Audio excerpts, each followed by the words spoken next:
You know what separates Formula One from every other sport on the planet? In any other sport, losing means you go home sad. In Formula One, losing sometimes means you don't go home at all. Four men on this list were told, by doctors, by the sport, by common sense, that they were done. And every single one of them came back and made that silence look stupid. Driver number 1, Niki Lauda, the man who burned. August 1st, 1976, the Nürburgring, Germany. Niki Lauda, world champion in 1975, leading the 1976 championship, lined up at the start. The second lap, his Ferrari 312 T2 entered a fast left-right kink called Berger, and something went catastrophically wrong. The car veered off the road, bounced off an embankment, shot back across the track, and burst into a massive fireball. Other cars were arriving at speed. Helmut Koenig had died at this same circuit 2 years earlier. There were no safety cars, no instant yellow flags. Brett Lunger, Arturo Merzario, Harold Ertl, and Guy Edwards physically ran into that fire to pull Lauda out of the burning car. They did it without gear, without protection. Just 4 men running into flames because a man was dying inside. Lauda was trapped inside the burning car for nearly a minute.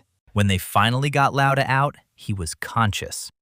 But the damage was catastrophic. He had third-degree burns to his face, scalp, and hands. His right ear was almost entirely burned off. His eyelids were severely damaged. But the burns you could see weren't even the most dangerous part. In that inferno, Lauda had inhaled toxic gases, burning composite materials, chemicals from the fuel, hot air that scorched his lungs from the inside.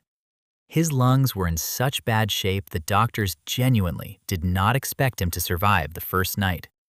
You know how in every superhero film there's the scene where the hero is broken in a hospital bed and everyone assumes the story's over?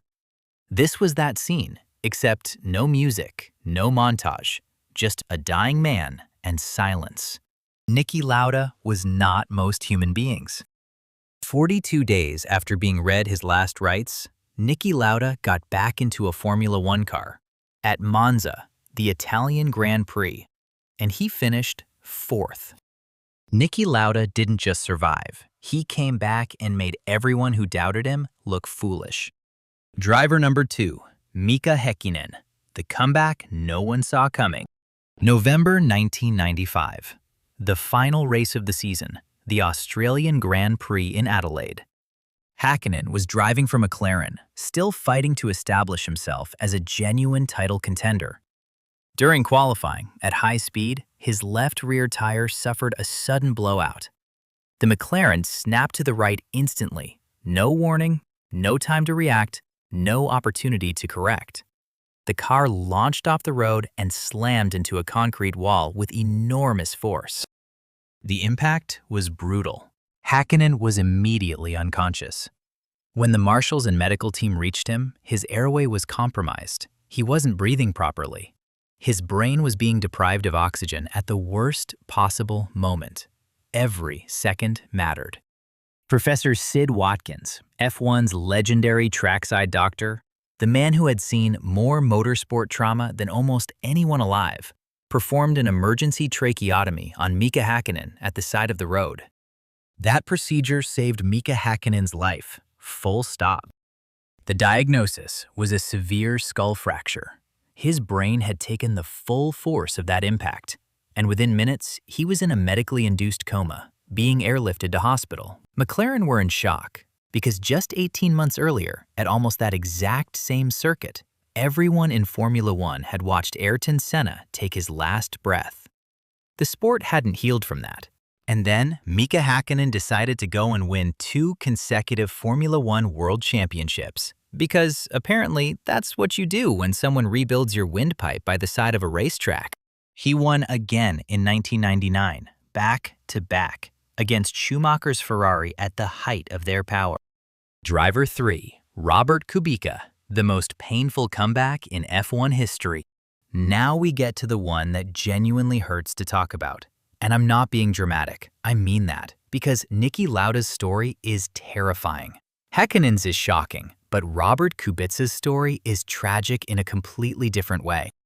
February 6th, 2011. Not an F1 race, not even a test session, a rally. The Ronde di Andorra, a minor rally event in northern Italy. Kubica, at that point widely considered one of the 5 best drivers in Formula One, was competing in a rally car during the off-season. Completely normal for drivers of that era. On one of the stages, his car missed a chicane and hit a barrier at high speed. The impact caused the car to be partially impaled by a guardrail. The metal sliced through the right side of the cockpit. And this is where it becomes very difficult to describe without feeling sick. The guardrail lacerated and nearly amputated Robert Kubica's right forearm. His arm was attached to his body by very little by the time rescue teams arrived. He also suffered multiple fractures to his elbow, wrist, and hand, fractures to his leg, internal injuries. He was airlifted to hospital in Genoa.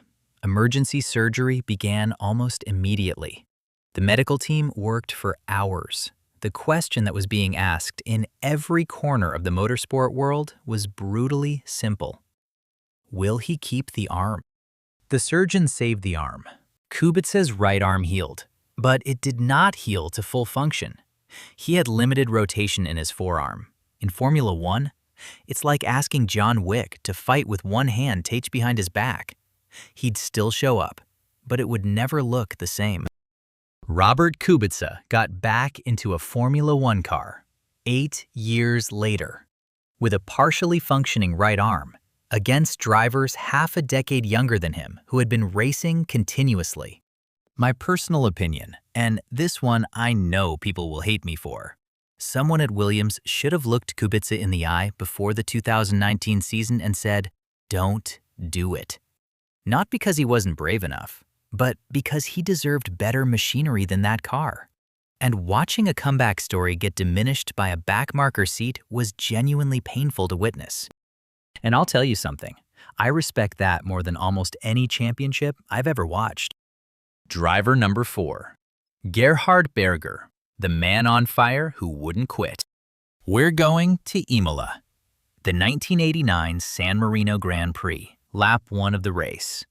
Berger's Ferrari is traveling at over 270 kilometers per hour when it enters Tamburello, a long, flat-out, terrifyingly fast left-hander, where drivers are fully committed, fully loaded, no room for error, no room for anything to go wrong. And then something goes wrong.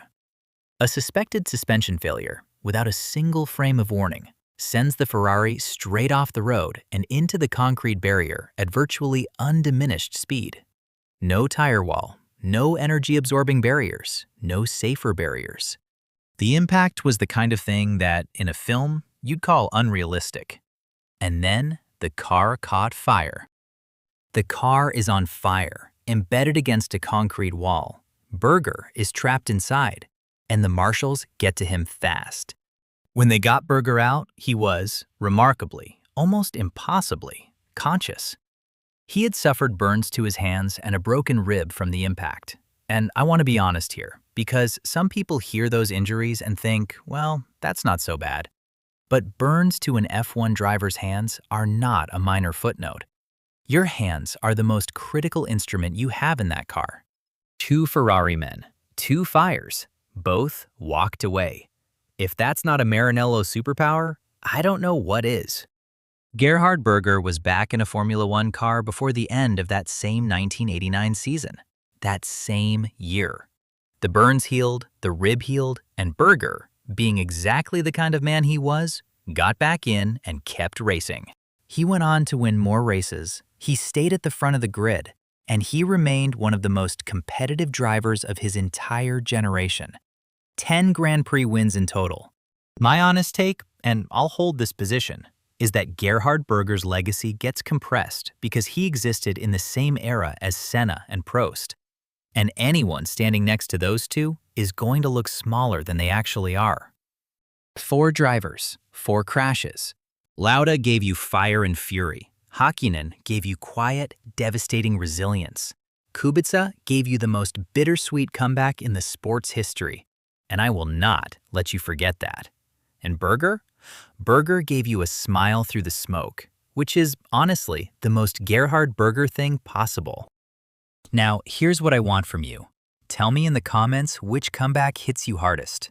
If you made it this far, you're already the kind of fan this channel exists for. Subscribe. More of this is coming. A lot more.